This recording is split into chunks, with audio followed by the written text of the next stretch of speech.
Hi കൂട്ടുകാരെ, പുതിയൊരു വീഡിയോയിലേക്ക് എല്ലാവർക്കും സ്വാഗതം.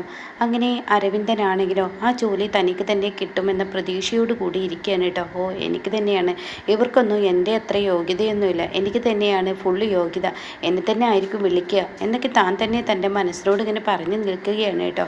പിന്നീട് കാണിക്കുന്നത് ഹേമ, അതുപോലെ പരമേശ്വരൻ്റെ ഭാര്യ, അവരൊക്കെ നിന്ന് സംസാരിക്കണം. അപ്പോൾ അശ്വതി കൂട്ടത്തിലുണ്ട്, രമേശ് ഒരു സൈഡിൽ ഇരിക്കുന്നുണ്ട്.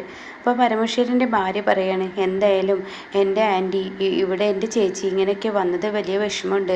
എന്തായാലും ഈ സ്നേഹിച്ച് വളർത്തിയ ഈ മാടുകളൊക്കെ ചാവ് എന്ന് പറയുന്നത് വലിയൊരു സങ്കടം തന്നെയാണ്. ഒരിക്കലും ചിന്തിക്കാനും പോലും പറ്റില്ല നമ്മുടെ പശുക്കളൊക്കെ ചാവുക എന്ന് പറയുന്നത്. നമ്മൾ അത്രയും സന്തോഷത്തോടു കൂടി വളർത്തിയവരൊക്കെ ചാവുമ്പോൾ നമ്മുടെ ഹൃദയം നിൽക്കുന്നത് പോലെയാണ് എന്നൊക്കെ ഇങ്ങനെ പറയാണ്. അപ്പോൾ ഉടൻ തന്നെ ഹേമ പറയാണ്, എന്തായാലും ഇങ്ങനെ ഒരിക്കലും ഞങ്ങൾ ആരും പ്രതീക്ഷിച്ചില്ല, 6-7 മാടുകളൊക്കെ ഒറ്റയടിക്ക് മരിക്കുക എന്ന് പറയുമ്പോൾ അത് എത്രമാത്രം വിഷമമുണ്ട്, അവരൊക്കെ മരിക്കുന്നത് വലിയ വിഷമത്തിലാണ് എന്നൊക്കെ ഇങ്ങനെ അശ്വതി ഹേമ ഇങ്ങനെ പറഞ്ഞുകൊണ്ടിരിക്കുകയാണ്. അപ്പോഴാണ് കേട്ടോ അങ്ങോട്ടേക്ക് പരമേശ്വരൻ, അയ്യോ എൻ്റെ അമ്മേ എനിക്ക് സഹിക്കാൻ കഴിയുന്നില്ല, അയ്യോ എൻ്റെ അമ്മേ എന്നൊക്കെ വിളിച്ചു വരുന്നത്. അപ്പോൾ ആ സമയം അവിടെ അഞ്ജനയും നിൽക്കുന്നുണ്ട് കേട്ടോ. അഞ്ജന ഓടിച്ചെല്ലണേ, എന്താ അച്ഛാ, എൻ്റെ അച്ഛന് എന്താ പറ്റിയത്? അയ്യോ മോളെ, എനിക്ക് തീരെ വയ്യ, എനിക്ക് തീരെ വയ്യ എന്നൊക്കെ ഇങ്ങനെ പറയുമ്പോൾ അങ്ങോട്ടേക്ക് ഓടി വരികയാണ് കിരണു കേട്ടോ. അപ്പോഴേക്കും എന്താ കാര്യം, നിങ്ങൾ കുറേ നേരമായി അമ്മയെ അച്ഛാ എന്നൊക്കെ വിളിച്ച് കരയുന്നത്, എന്താ കാര്യം നിങ്ങൾ പറയുന്നില്ലല്ലോ, എന്താണ് നിങ്ങളുടെ പ്രശ്നം എന്നിങ്ങനെ ചോദിക്കുമ്പോൾ, അയ്യോ എൻ്റെ ഷോൾഡർ പോയേ, എൻ്റെ കൈ വേദനിക്കുന്നേ, എനിക്ക് സഹിക്കാൻ പറ്റുന്നില്ലേ, എനിക്ക് വേദനയാവുന്നേ. അപ്പോഴേക്കും അഞ്ജലി ചോദിക്കുക, കുറേ നേരമായി അച്ഛൻ ഇത് തന്നെ ആവർത്തിക്കുന്നത്, ഇത് ആവർത്തിക്കാതെ കാര്യം എന്ത് പറയൂ? അപ്പോൾ അത് കേൾക്കുന്ന ഹേമക്ക് ദേഷ്യം പിടിക്കുക. അപ്പോൾ ഹേമ പറയണേ, എന്തായാലും നിങ്ങൾ കാര്യം പറഞ്ഞിട്ടുണ്ടെങ്കിൽ മനസ്സിലാവുള്ളൂ എന്ന് പറഞ്ഞ ഉടനെ തന്നെ പരമേശ്വരൻ പറയണേ, ഞാൻ ഇവിടുത്തെ പശുക്കളെല്ലാം ചത്തു എന്നറിഞ്ഞപ്പോൾ സങ്കടം സഹിക്കാനാവാതെ ഞാൻ ആ തോട്ടത്തിലോട്ടൊന്ന് പോയി. അവിടെ ചെന്ന് കണ്ട കാഴ്ച എന്നെ പോലും വേദനിപ്പിച്ച് കളഞ്ഞു. ആ പശുക്കളൊക്കെ ചത്ത് കിടക്കുന്നത് കാണുമ്പോൾ എൻ്റെ മനസ്സിൽ വല്ലാത്ത വേദനയാണ് എനിക്ക് തോന്നിയത്. അങ്ങനെ ഞാനത് നോക്കി നിൽക്കവേ മാഷും അതുപോലെ തന്നെ ചാരുവും ഗോവിന്ദനും കൂടിയിട്ട് പോലീസ് സ്റ്റേഷനിൽ കേസ് കൊടുക്കാനെന്നൊക്കെ പറഞ്ഞ് അവർ അങ്ങോട്ടും ഇങ്ങോട്ടൊക്കെ തിരിഞ്ഞു. ഒരാൾ ഡോക്ടറുടെ അടുത്തോട്ടും മാടുകളുമായി പോയി എന്നൊക്കെ എന്നെ പറയണം കേട്ടോ. ആ സമയം ഞാൻ ഈ സങ്കടം ഇങ്ങനെ നോക്കി നിൽക്കേ ഒരു പച്ച തേങ്ങ തെങ്ങിൽ നിന്നും എൻ്റെ ഷോൾഡറിലോട്ട് അങ്ങ് വീണു എന്ന് പറയണേ. ഇത് കേൾക്കുന്ന ഹേമ പറയുന്നത്, എന്തോന്നായി പറയുന്നത്, പച്ച തേങ്ങയൊക്കെ തെങ്ങുമെന്ന് വീഴേ? അതെ, ആ പറമ്പിൽ എന്തോ എന്നോട് വല്ല ദേഷ്യമുള്ളത് പോലെയാണ് ആ പറമ്പ് എന്നോട് കാണിച്ചത്. അങ്ങനെ ഒരു തേങ്ങ എൻ്റെ ഷോൾഡറിലോട്ട് വീണ് അത് സഹിക്കാനാവാതെ ഞാൻ വന്നതാണ്. അപ്പോഴേക്ക് ഹേമ പറയണ, കൂട്ടുകാരനൊക്കെ എന്ന് പറയും, കൂട്ടുകാരപ്പം എന്താ ചെയ്തത്? ഇങ്ങനെ ഒരു അപകട നിലയിലെത്തിയപ്പോൾ കൂട്ടുകാരൻ്റെ മരുമകളും എന്തെങ്കിലും ഒരു സഹായം ചെയ്തോ എന്നൊക്കെ പറയാൻ കേട്ടോ. അപ്പോൾ ഈ വാക്കുകൾ കേട്ട ഉടൻ തന്നെ മരുമകൾ എന്തെങ്കിലുമൊക്കെ ഒരു സഹായം ചെയ്തോ എന്ന് പറഞ്ഞാൽ ആ വാക്കുകൾ കേട്ട ഉടൻ തന്നെ അങ്ങോട്ടേക്ക് ചാരു കയറി വരികയാണ്. അപ്പോൾ ചാരു വരുന്നത് തന്നെ ഭയങ്കര തത്രപ്പാടിലാണ് കേട്ടോ. അപ്പോൾ ചാരുവിൻ്റെ കയ്യിൽ ഈ ഒരു ആമ്പൽപ്പൂ ഉണ്ടല്ലോ, കൂടെ ഗോവിന്ദമാമയുണ്ട് കേട്ടോ. അപ്പോൾ ചാരുവിൻ്റെ ആ ഓട്ട വരുമെന്ന് കാണുമ്പോൾ തന്നെ ഹേമ പറയണം, ഇവളെന്തിനാ ഇങ്ങനെ വാലിന് തീ പിടിച്ചതുപോലെ ഇവളിങ്ങനെ ഓടി വരുന്നത്? അപ്പോഴാണ് കേട്ടോ പരമേശ്വരൻ്റെ ഈ കരച്ചിൽ കേൾക്കുന്നത്. പരമേശ്വരൻ്റെ ഈ കരച്ചിൽ കേട്ട ഉടൻ തന്നെ ചാരു ചോദിക്കുക, എന്താ പറ്റി എന്നിങ്ങനെ ചോദിക്കുന്നുണ്ട്. അപ്പോൾ പരമേശ്വരൻ പറയണേ, നിങ്ങളുടെ തോപ്പിൽ ഞാൻ ആ മാടുകൾ ചത്ത് കിടക്കുന്നത് കാണാൻ വേണ്ടി വന്നു. എൻ്റെ ഹൃദയം നുറുങ്ങിയ ആ വേദനയുമായി നിൽക്കുന്ന സമയത്താണ് പെട്ടെന്ന് എൻ്റെ ഷോൾഡറിലോട്ട് ഒരു തേങ്ങ വീണത്, പച്ച തേങ്ങയാണ് വീണത്. അത് കേൾക്കുന്ന ഗോവിന്ദൻ പറയുന്നത്, ഇത് എന്തോന്നായി പറയുന്നത്, പച്ച തേങ്ങ വീഴേ? തെങ്ങിൽ നിന്നും പച്ച തേങ്ങ ഒന്നും വീഴില്ല, ഉണങ്ങിയ തേങ്ങ മടലൊക്കെ വീഴുക എന്നല്ലാതെ ഒന്നാമത് തെങ്ങ് ചതിക്കില്ലെന്നാണ് ഞാൻ പറഞ്ഞു കേട്ടിട്ടുള്ളത്, പിന്നെ എങ്ങനെ ചതി പറ്റിയെന്നൊക്കെ ചോദിക്കാൻ കേട്ടോ. അപ്പോൾ ഈ സമയം അതൊന്നും എനിക്കറിയില്ല, ഞാനത് കാണാൻ വേണ്ടി വന്നപ്പോൾ എനിക്ക് കിട്ടിയ സമ്മാനമാണ്. അപ്പോഴേക്കും ചാരു പറയണേ, എന്തായാലും അഞ്ജന ഇനി നിൻ്റെ അച്ഛനെ റൂമിലോട്ട് കൊണ്ടുപോകും, എന്നിട്ട് തൈലൊക്കെ തേച്ച് കൊടുക്ക് എന്ന് പറഞ്ഞിട്ട് ചാരു വേഗം റൂമിലോട്ട് ഓടുകയാണ് കേട്ടോ. അപ്പോൾ അത് കാണുന്ന ഹേമ അശ്വതിയോട് പറയണേ, ഇവള് വന്നത് മുതൽ ഇവളുടെ എന്തൊക്കെ കള്ളത്തരണ്ടല്ലോ, ഇവൾ എങ്ങോട്ടാണ് ഇങ്ങനെ അങ്ങോട്ടും ഇങ്ങോട്ടും ഓടി നടക്കുന്നത്, എന്താ സംഭവം എന്ന് മനസ്സിലാവുന്നില്ലല്ലോ. അപ്പോഴേക്കും ഗോവിന്ദൻ അവിടെ നിന്ന് പോവുകയാണ് കേട്ടോ. ചാരു പോകുന്നത് നേരെ പൂജാമുറിയിലോട്ടാണ്. പിന്നീട് തൻ്റെ പൂജാമുറിയിൽ ഈ ആമ്പൽപ്പൂ കൊണ്ടുവച്ചിട്ട് ചാരു 2 കൈ കൂപ്പി നിന്നിട്ട് കാളിയമ്മേ ഞങ്ങളുടെ പശുക്കൾക്ക് യാതൊരുവിധ കുഴപ്പവും വരരുത് എന്നൊക്കെ പറഞ്ഞിട്ട് ആ ഒരു കുട്ടി പറഞ്ഞത് പ്രകാരം പ്രാർത്ഥിക്കുകയാണ് കേട്ടോ. കാളിയമ്മേ ഞാൻ ഈ പൂവ് ഇവിടെ കൊടുന്നു വെച്ചാൽ എനിക്ക് വലിയൊരു ഫലം കിട്ടുമെന്ന് പറയുന്നു, എന്നെ സന്തോഷിപ്പിക്കുന്ന ഒരു ന്യൂസ് എത്തുന്നു പറയുന്നത്. അപ്പോൾ അതുകൊണ്ട് തന്നെ എനിക്ക് അതിൻ്റേതായ ഫലം കിട്ടണം എന്നൊക്കെ പറഞ്ഞ് ചാരു കണ്ണീരൊഴുക്കി പ്രാർത്ഥിക്കുകയാണ് കേട്ടോ. എൻ്റെ ബാലമാമയുടെ കരച്ചിൽ, എൻ്റെ ഗോവിന്ദമാമയുടെ കരച്ചിൽ എനിക്ക് കാണാൻ കഴിയുന്നില്ല, അവരുടെ സങ്കടത്തിന് ഒരവസാനം നൽകണേ എന്നൊക്കെ പറയുകയാണ് കേട്ടോ. പിന്നീട് ചാരു പുറത്ത് കിടക്കുമ്പോൾ ഇവിടെ ആരും തന്നെ കാണില്ല കേട്ടോ. അപ്പോൾ ഉടൻ തന്നെ ചാരു ചോദിക്കുകയാണ്, എവിടെ ഈ പരമേശ്വരങ്ങൾ എന്ന് ചോദിക്കുമ്പോൾ അവർ അവരുടെ റൂമിലോട്ട് കൊണ്ടുപോയിട്ടുണ്ട് എന്നിങ്ങനെ പരമേശ്വരൻ്റെ ഭാര്യ പറയുകയാണ്. കാരണം തൈലം ഇടാൻ കൊണ്ടുപോയിട്ടുണ്ട് എന്ന് പറയണേ. എന്നാൽ ശരി, ഞാൻ കുറച്ച് ചൂടുവെള്ളം ചൂടാക്കട്ടെ, അതും കൂടി വെച്ച് കൊടുത്തു കഴിഞ്ഞാൽ ആ വേദന അപ്പം മാറും, അതൊന്നും ഇത്ര വിഷയമാക്കണ്ട എന്ന് പറയാം കേട്ടോ. ആ സമയം രമേശും പറയണേ, എന്തായാലും തെങ്ങൊന്നും ചതിക്കച്ചില്ല, എന്തോ പ്രതികാരം ആ തോപ്പിൽ പരമേശ്വരനോടുണ്ട്, അതുകൊണ്ടാണ് തെങ്ങ് ചതിച്ചത് എന്നിങ്ങനെ പറയുന്നു കേട്ടോ. ഇവൻ്റെ സംസാരം കേട്ടോ ഇവൻ ലോക ബുദ്ധിമാനാണെന്ന് പറയും, പക്ഷേ ഇവൻ്റെ പൊട്ടത്തരം കേട്ട് മനുഷ്യന് തലക്ക് ഭ്രാന്താവുന്നുണ്ട് എന്ന് പരമേശ്വരൻ മനസ്സുകൊണ്ട് ചിന്തിക്കുകയാണ് കേട്ടോ. പിന്നീടാണെങ്കിലോ തൻ്റെ അമ്മയുടെ റൂമിലെ അഞ്ജനയും കിരണം കൊണ്ടാക്കി കൊടുക്കുകയാണ്. ഈ സമയം കിരണ് അങ്ങ് പോവുകയും ചെയ്തു. അഞ്ജന പറയണേ, അച്ഛൻ ഷർട്ട് അയച്ചേ, ഞാനിവിടെ തൈലിട്ട് തരാം, അമ്മ ആ തൈലിട്ട് തന്ന മുത്തശ്ശി എന്നിങ്ങനെ പറയുമ്പോൾ മുത്തശ്ശി പറയണേ, എൻ്റെ മകൻ്റെ തൈലിട്ട് കൊടുക്കാൻ എനിക്കറിയാം, എൻ്റെ മുത്തശ്ശിക്ക് വയ്യാത്താവുമ്പോഴേക്കും ഞാനല്ല തൈലിട്ട് തരല്ലേ, പിന്നെ മുത്തശ്ശി അങ്ങനെ മകന് ഇട്ട് കൊടുക്കാനായി, നീ അങ്ങ് പറഞ്ഞത് കേട്ടാൽ മതി, ഇനിയിപ്പോൾ താഴോട്ട് പോയിക്കോ, ഞാൻ എന്തായാലും എൻ്റെ മകന് ഇട്ട് കൊടുത്തോളാം, ഒന്ന് ഇറങ്ങി പോകുന്നുണ്ടോ. അപ്പോൾ അത് കേൾക്കുന്നതിനോട് കൂടി അഞ്ജന പറയണേ, എന്താ മുത്തശ്ശി ഇങ്ങനെ പറയുന്നത്, അച്ഛൻ തൈലം ഞാൻ ഇട്ട് കൊടുത്തൂടെ, അത് വേണ്ടെന്നല്ലേ പറഞ്ഞു, ഇനിയിപ്പോൾ തൽക്കാലം ഇവിടെ നിന്ന് പോയെന്ന് പറയണേ. അങ്ങനെ അഞ്ജനയെ അവിടെ നിന്ന് പറഞ്ഞയച്ച് മുത്തശ്ശി കഥ കിടക്കുകയാണ്.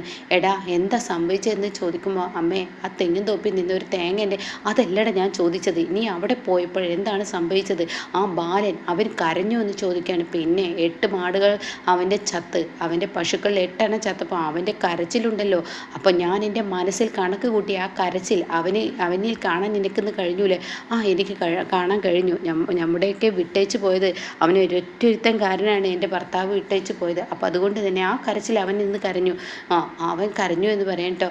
എന്നിട്ട് പറയണേ, എനിക്കതല്ല തോന്നുന്നത്, അവൻ്റെ ഈ തെങ്ങിൻ തോപ്പിൽ ചെന്നപ്പോൾ അവിടുന്ന് എനിക്ക് പണി കിട്ടി എന്നൊക്കെ ഇങ്ങനെ പറയുമ്പോൾ ഉടൻ തന്നെ, അല്ല എന്നിട്ട് അവിടെ എന്താ ഉണ്ടായത്, ഇനിയിപ്പോൾ എന്താ സംഭവിച്ചതെന്ന് പറയുമ്പോൾ അവർ കേസ് കൊടുക്കാൻ വേണ്ടി പോയിരിക്കുകയാണ് പോലീസ് സ്റ്റേഷനിൽ. എന്തൊക്കെയാടാ നീ പറയുന്നത്, അതേ കേസ് കൊടുക്കാൻ പോയിരിക്കുകയാണ്.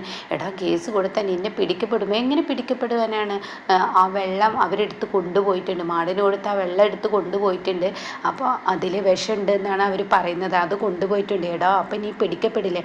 അമ്മേ എന്നെ എങ്ങനെ പിടിക്കപ്പെടാനാണ്, ഞാനത് ചേർത്ത് എന്നറിയാം, അവിടെ CCTV ഒന്നും ഇല്ലല്ലോ. ആര് പറഞ്ഞു അമ്മ, ആര് പറഞ്ഞു നിന്നോട് അവിടെ CCTV ഇല്ലെന്ന്, CCTV ഉള്ളത് കൊണ്ടല്ലേ അവൻ്റെ തെങ്ങ് നിൻ്റെ ആ പച്ച തേങ്ങ നിൻ്റെ ഷോൾഡറിൽ വന്ന് വീണത്, അതെന്താ നീ മറക്കുന്നത്, അത് മറക്കാൻ പാടില്ല, അത് നിൻ്റെ ഷോൾഡറിനാണ് വന്ന് വീണിരിക്കുന്നത്, അപ്പോൾ അതിന് അർത്ഥം എന്താ, അവിടെ CCTV ഉള്ളതുപോലെയാണ് അവൻ്റെ പറമ്പിലുള്ള ഓരോ മരങ്ങളും അവിടെ നിൽക്കുന്നതെന്ന് പറയാൻ കേട്ടോ. ഇത് കേൾക്കുന്ന പരമേശ്വരന് പേടിയാണ്, എന്താ അമ്മ എന്നെ പേടിപ്പെടുത്തുന്നതല്ല, നിന്നോടുള്ള കാര്യം ഉള്ളതുപോലെ പറഞ്ഞതാണ് എന്നൊക്കെ പറയാൻ കേട്ടോ. ആ സമയം തനിക്കൊന്നും മിണ്ടാനില്ലാതെ പരമേശ്വരൻ നിൽക്കുകയാണ്.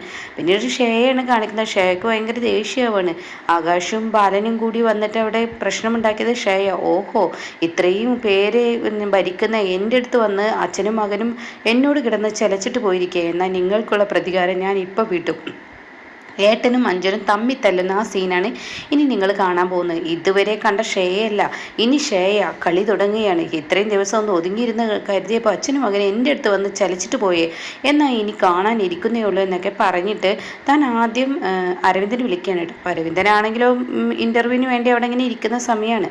അപ്പോൾ അരവിന്ദൻ കണ്ട ഉടൻ തന്നെ ഹായ് എൻ്റെ ഭാര്യ വിളിക്കുന്നത് എന്ന സന്തോഷത്തിൽ, എന്താ മാഡം എന്താ വിളിച്ചത്, അരവിന്ദൻ നീ എവിടെയാണ്, ഞാനെന്താ ഇൻ്റർവ്യൂവിന് വന്നിരിക്കുകയാണ്, ഇത്ര നേരമായിട്ട് ഇൻ്റർവ്യൂ കഴിഞ്ഞില്ലേ. അയ്യോ ഇല്ല മാഡം, ഇവിടെ കണ്ടമാനം ജനങ്ങളാണ് വന്നിരിക്കുന്നത്, ഞാനിവിടെ വന്നപ്പോഴാണ് എനിക്ക് മനസ്സിലായത് എത്ര പേർക്ക് ജോലി ഇല്ലാതെയാണ് എല്ലാവരും ഇരിക്കുന്നത് എന്നുള്ളത്.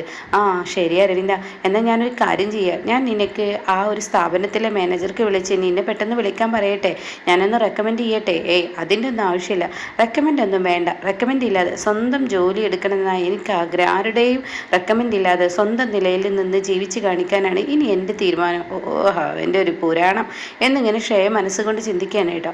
അപ്പോൾ ഉടൻ തന്നെ അരവിന്ദൻ പറയണം, അങ്ങനെ വേണം മാഡം, ഞാൻ നല്ല ഒരു മറുപടിയാണ് നീ തന്നത് അരവിന്ദ. എനിക്ക് നല്ല സന്തോഷമുണ്ട്. എന്തായാലും നീ ഇൻ്റർവ്യൂ കഴിഞ്ഞതിന് ശേഷം എനിക്ക് വിളിക്ക്. ആയിക്കോട്ടെ മാഡം എന്ന് ഫോൺ പറഞ്ഞിട്ട് ഫോൺ വെക്കുകയാണ് കേട്ടോ. ആ സമയം ഇവിടെ നിരീക്ഷിക്കാൻ വേണ്ടിയാണ് ശ്രേയ ഇത് ചെയ്തിരിക്കുന്നത്.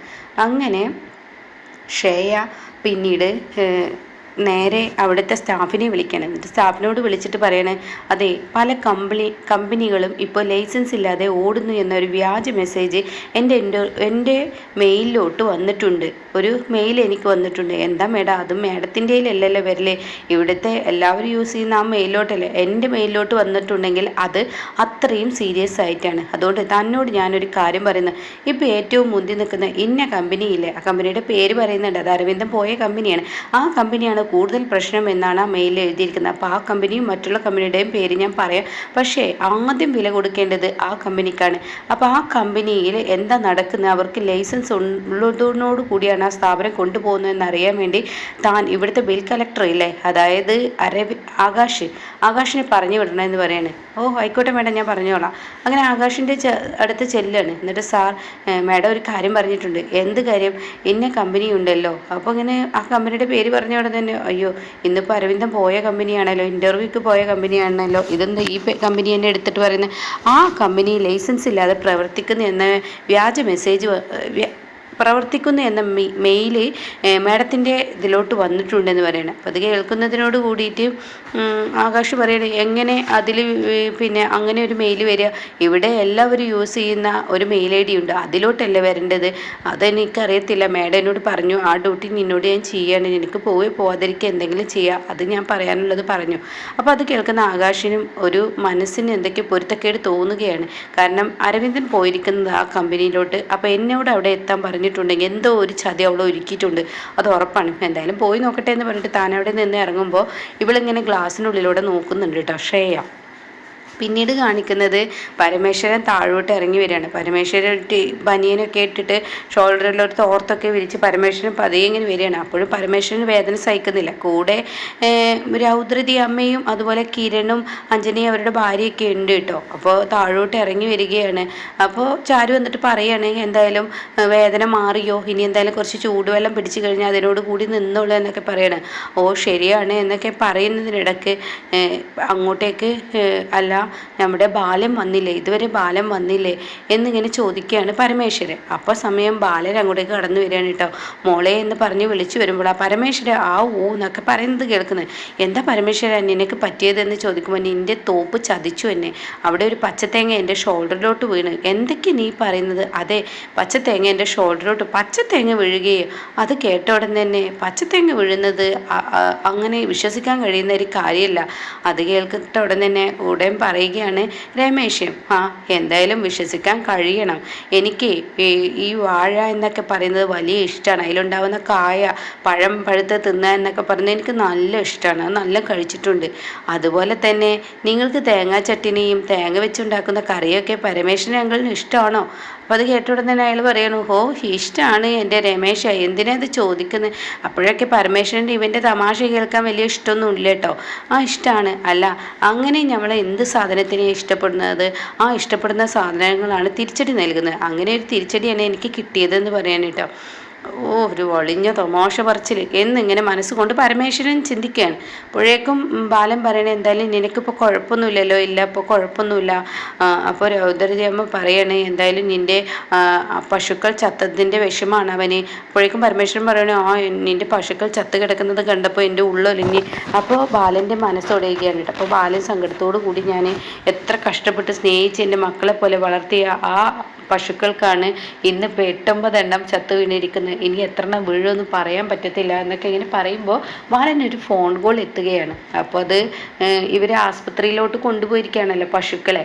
അങ്ങനെ ആ പശുക്കളെ ചികിത്സിക്കുന്ന ഡോക്ടറാണ് കേട്ടോ. അപ്പോൾ ഡോക്ടർ, എന്താ ഡോക്ടറെ എന്താ വിളിച്ചത്? അതെ ഞാനൊരു സന്തോഷ വാർത്ത പറയാനാണ്.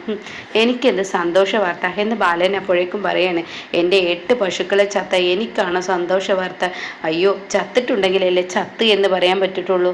8 പശുക്കളെയും ചത്തിട്ടില്ല. 8 പശുക്കൾക്കും ജീവൻ ഇവിടെ കൊണ്ടുവരുമ്പോൾ ഉണ്ടായിരുന്നല്ലോ, ചെറിയൊരു മിടിപ്പുണ്ടായിരുന്നല്ലോ. ഞാൻ ചികിത്സിച്ചു. പക്ഷേ എല്ലാവരും പറയുന്നത് പോലെ മിറാക്കൾ എന്നൊക്കെ പറയുന്നത് കേൾക്കുമല്ലോ, അതുപോലെ വലിയൊരു അത്ഭുതം, വലിയൊരു ശക്തി തന്നെ ഇവിടെ പ്രവർത്തിച്ചിരിക്കുന്നത് കൊണ്ട് ആ പശുക്കൾക്ക് ജീവൻ ഫുള്ള് തിരിച്ചു കിട്ടി. അതിലൊരു പശു പോലും ചത്തില്ല എന്ന് പറയുന്നു കേട്ടോ. ഇത് കേൾക്കുന്ന ബാലന് പറയാനില്ല. സന്തോഷത്തോടു കൂടി ബാലൻ ആ ഫോണിൽ നിന്ന് തന്നെ നമ്മുടെ പശുക്കൾക്കെല്ലാം ജീവനുണ്ടിട്ട് ഒറ്റൊന്നും മരിച്ചിട്ടില്ല, അവരുടെ ജീവൻ ഡോക്ടർ രക്ഷിച്ചു എന്ന് പറയും കേട്ടോ. ഇത് കേൾക്കുന്ന പരമേശ്വരനും രൗദ്രജ അമ്മക്കും കിരണിനും സങ്കടം സഹിക്കില്ല. അവരുടെ മുഖഭാവം ആകെ മാറുകയാണ്. അപ്പം ചാരി ചിന്തിക്കുന്നത് ആ കുഞ്ഞ് നമ്മുടെ മുന്നിൽ വന്ന് പറഞ്ഞ ആ ഒരു രംഗം, അതായത് കാളിയമ്മയെ മനസ്സിൽ വിചാരിച്ച് പ്രാർത്ഥിച്ചു കഴിഞ്ഞാൽ ഒരു സന്തോഷ വാർത്ത അരികിലോട്ട് എത്തും എന്ന് പറഞ്ഞത് കേട്ടോ. അപ്പം ഇങ്ങനെയൊക്കെ ഒരു എപ്പിസോഡാണ് ഇനി വരാനിരിക്കുന്നത്.